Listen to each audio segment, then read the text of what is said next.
Nathan Paget was an English physician, active during the English Civil War, under the Commonwealth and the Protectorate, and after the Restoration. Despite being a mainstay of a generally conservative profession, he was interested in the experimental methods of the Enlightenment. Although from a strongly Presbyterian background, he seems to have developed radical political and religious sympathies. Origins. Paget was baptized at Manchester on the 31st of March 1615. He was the son of Thomas Paget, at the time a minister at Blackley, although he later served in Amsterdam, Shrewsbury and Stockport. Blackley Chapel was subsidiary to St Mary's Church, Manchester, a great collegiate church with many subsidiary chapels across its vast parish of more than 35,000 acres. Thomas Paget had proceeded to M.A. only in 1612 and was recruited to serve at Blackley by William Bourne, a Puritan Fellow of St Mary's, who was particularly interested in the quality of preaching at the outlying chapels. Thomas Paget's elder brother and Nathan's uncle was John Paget, a Presbyterian theologian and controversialist who had gone into exile in 1605 and was serving as pastor of the English Reformed Church, Amsterdam. They probably belonged to the Paget family of Rothley in Leicestershire, although the parentage is unknown. Marjorie Goldsmith of Nantwich, daughter of the mercer Nicholas Goldsmith and his wife Dorothy. The Goldsmiths were closely allied with the Minchell family of Wisterston, and Marjorie's sister, Ellen, was married to Richard Minchell of Wells Green. Thomas Paget already had family connections with Nantwich, as John Paget had served as rector the 1598–1604 and in 1602 had married the widow Bridget Thrusher and Q.T. Masterson, who belonged to the oldest of Nantwich's major families. Nathan's parents were married at St Mary's Church, Nantwich on the 6th of April 1613. He was the first child and had two surviving younger sisters, Dorothy and Elizabeth. Early life and education. Nathan Paget was part of a combative, sometimes persecuted, Puritan family from the outset, and his early experience reflected this. As early as 1617 his father emerged as a leader of the Puritan opposition to Thomas Morton, the Bishop of Chester, and was referred to the Court of High Commission, although at this point he emerged with little more than a warning and substantial expenses to pay.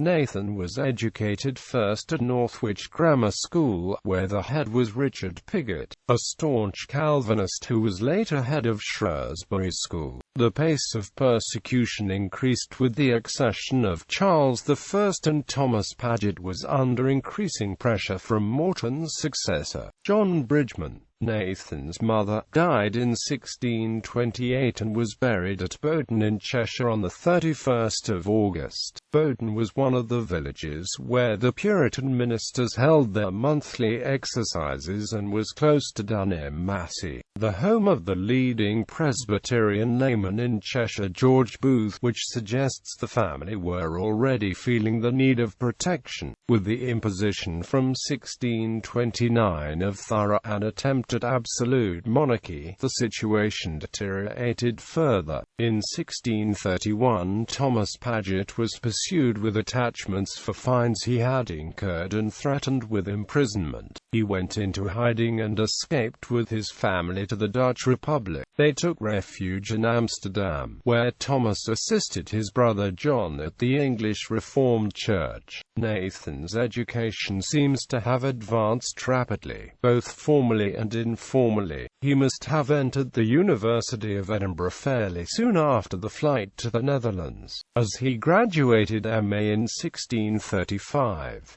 While Scotland was under the same king as England, it had a Presbyterian polity and was outside English law, so it was sufficiently safe and familiar. Thereafter Paget seems to have taken a 3-year break from formal study, although it is unlikely he was any less involved in intellectual striving. John Paget was described by Robert, his nephew and adopted son, as having rare skill in the languages that conduce unto the understanding of the original text of the Scriptures, for he could to good purpose and with much ease make use of the Chaldean, Syriac, Rabbinical, Talmudical, Arabic, and Persian versions and commentaries. To pursue such wide linguistic interests, the Pagets must have drawn on the resources of Amsterdam's substantial Jewish community. The Sephardim alone numbered about 800 in 1626 and 1200 in 1655.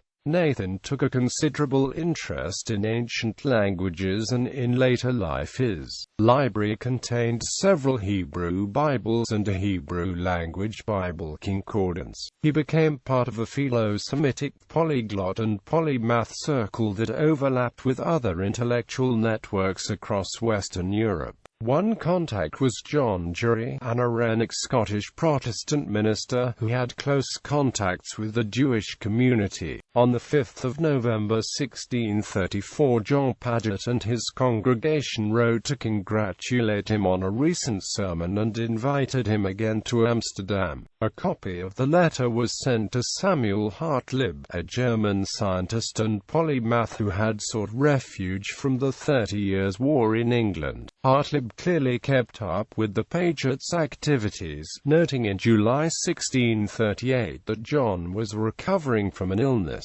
John died the following month, although he had effectively retired from leadership of the English Reformed Church the previous year. With John Paget's death, the Paget family in Amsterdam dispersed. His widow Bridget became his literary executor and went to live with her adopted son, Robert, in Dordrecht. Thomas had already taken over as pastor of the English Reformed Church, where he was assisted by Julians Herring, a comrade of the struggles in Cheshire and formerly public preacher in Shrewsbury. On the 25th of November 1638, Nathan entered as a student of medicine at the University of Leiden. His surname was badly Latinized at admission to Pagelius. The university was probably the best of the Netherlands' 5 provincial universities, and the one most involved in the country's colonial aspirations and international mission. In the quarter-century 1626 to 52% of its students came from abroad.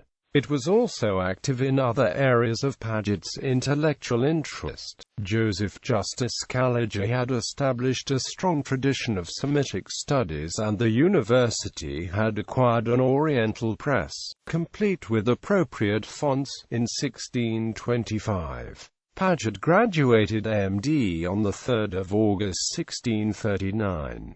His thesis was published under the De Pest. He dedicated it to various Puritans of Cheshire and Shropshire, and in it described himself as Manchester, Anglis, a Mancunian, and Englishman, making of a reputation. The Civil War. Nathan Paget moved back to England just as the period of absolute monarchy closed. He was admitted an extra licentiate of the College of Physicians of London on the 4th of April 1640, allowing him to practice in England, outside London. Almost certainly supportive of the parliamentarian cause, he probably took care to remain in areas with similar political sympathies. His Leiden degree of M.D. was incorporated at the Puritan University of Cambridge on 3 June 1642, just before the outbreak of full-scale hostilities in the English Civil War. In 1643, Paget took up residence in London at Coleman Street, a noted centre of political and religious radicalism where the 5 members had taken refuge the previous year. He was now settled enough to marry Elizabeth Cromwell. She was a cousin of Oliver Cromwell, the future Lord Protector, although he was still a relatively minor figure, if an able commander, in the army of the Eastern Association. Paget subscribed to the Solemn League and Covenant at St. Stephen Coleman Street, pledging himself to support a Presbyterian polity under the king. However, he was a parishioner of John Goodwin, whose works he owned. Goodwin was an independent and a radical whose preaching went far beyond the Presbyterian mainstream. and his more conservative parishioners got him sequestered in 1645. Paget became a candidate of the College of Physicians on the 17th of October 1643 and was elected a Fellow on the 4th of November 1646.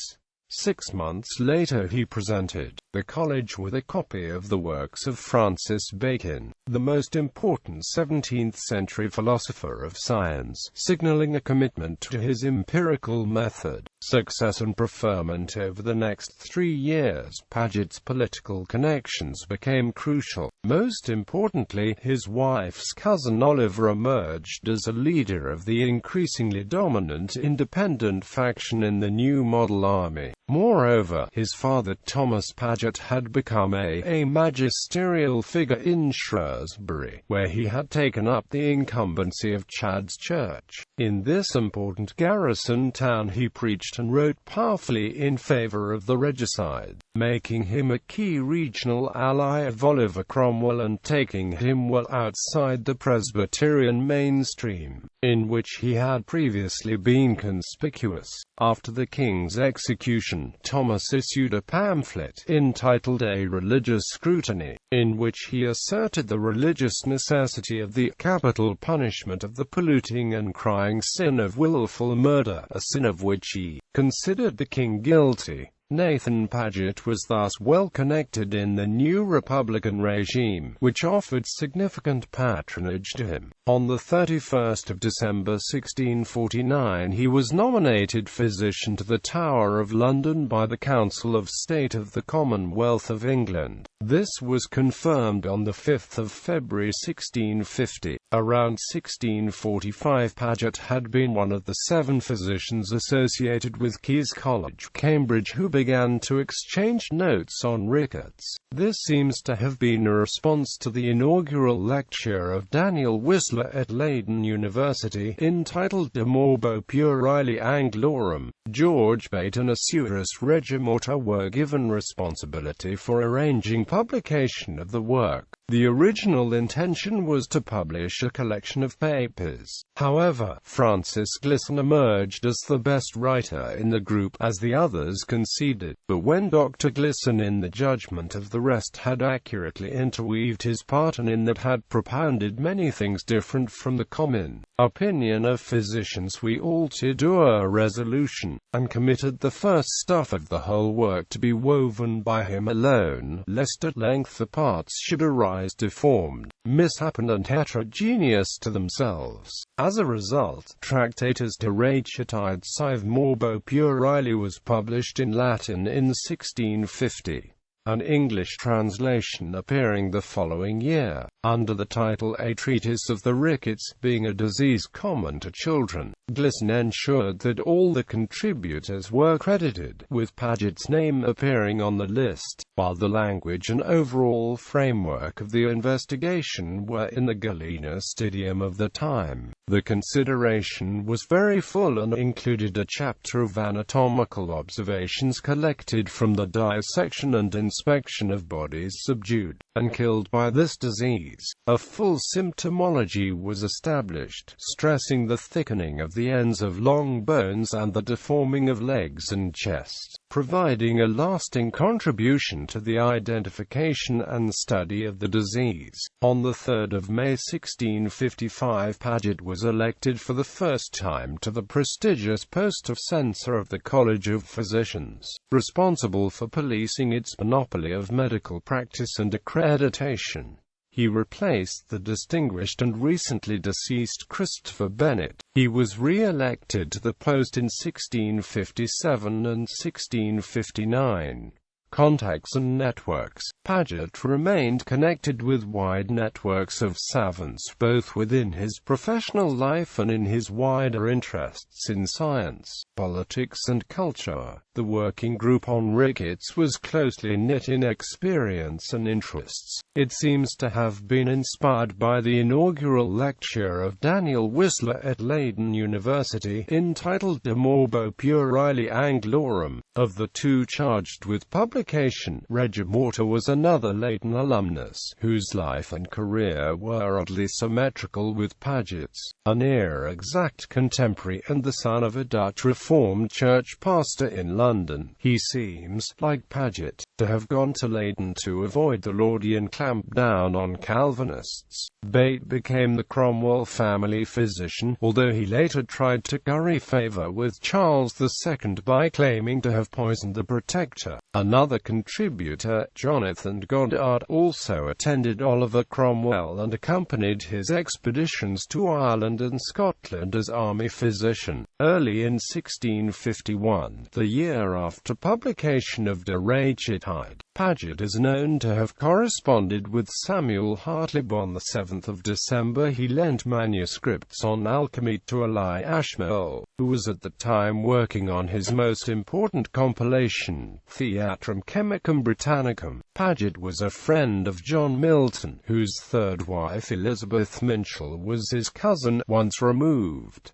They met through Paget. Around the same period, in 1662, he also found, as reader for the blind Milton, Thomas Elwood, who reported his first meeting with the poet. He received me courteously as well for the sake of Dr. Paget, who introduced me, as of Isaac Pennington, who recommended me, to both of whom he bore a great respect. Pennington was a notable early Quaker and evidently an associate of Paget. He employed Elwood as a tutor to his own children, at least once disrupting Milton's progress.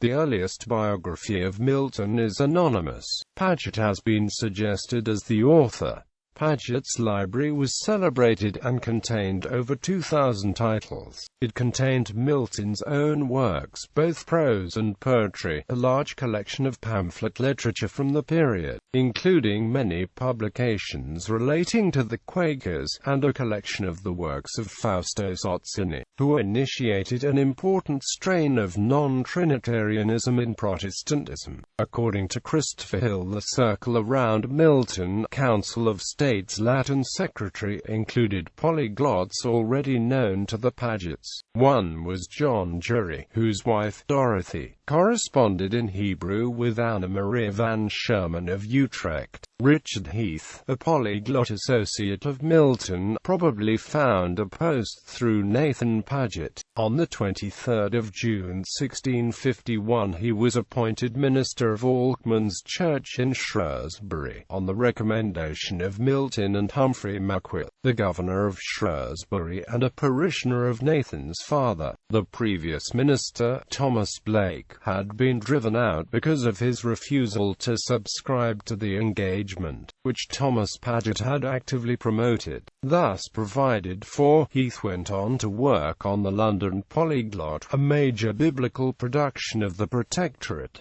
Later life and career. Thomas Paget died in October 1660. His will, proved on the 16th of October, divided his property between his two surviving sons, Nathan and Thomas, but mentions also three surviving daughters, Dorothy, Elizabeth and Mary. Paget nominated as supervisor of the will Thomas Minchell, an apothecary of Manchester, who was Nathan's cousin and uncle of Elizabeth Milton. Like most scientists who established themselves during the Protectorate, Nathan Paget does not seem to have suffered any major setback in his career at the Restoration. At this time Sir Edward Alston, an immensely rich Presbyterian Society doctor, was keeping the College of Physicians afloat with his money and financial acumen. On the 20th of September 1663, Paget was designated Harveian lecturer for the following year, an appointment requiring approval by Alston, as well as 2 senior censors and 2 senior elects of the Society. The lecture was a fairly new institution at the time, established by William Harvey himself in a trust dated the 26th of June 1656.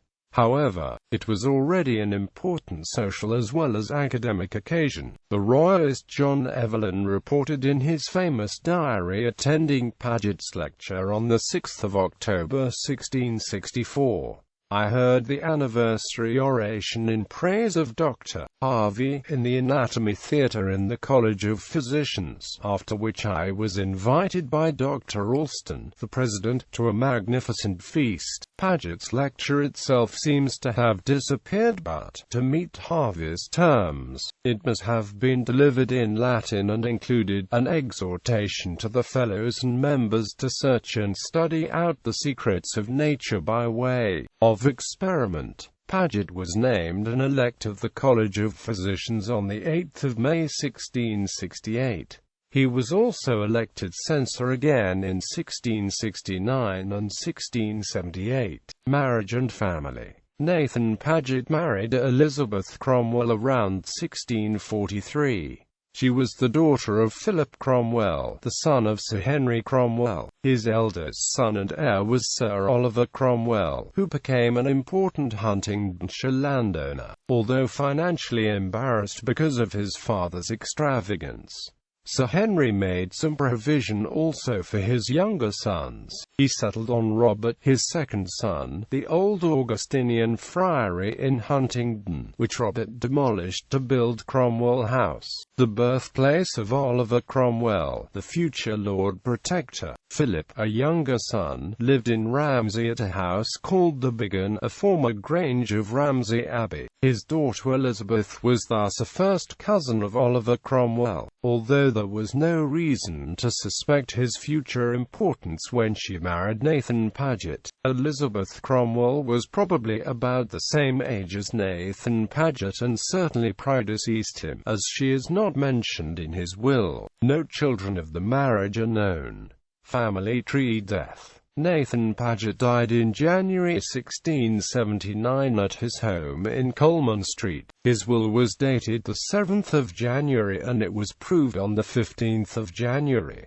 He left his house to his half-brother, Thomas Paget, who was a minister. There were also bequests for his cousins once removed, John Goldsmith, a Middle Temple lawyer, who was also appointed executor, and Elizabeth Milton, as well as money for the poor of the parish. To the College of Physicians he left the revenues from some properties he had leased in Petty France in the Little Moorfields area of London. These amounted to £20 per annum for more than 30 years. Paget's famous library was sold off by William Cooper, an auctioneer of books who specialized in the occult sciences. A full catalogue was published in 1681, under the title Bibliotheca Medica Veri Clarissimi Nathanus Paget, M.D. Sweagius Quam plurimi ali libri theologici, philosophici, and amp. C. Quorum omnium auctio habibitur Londoni, ad insigne pelicani in vico vulgo dicto Little Britain 24 Octobris 1681. Nathan Paget's life in maps.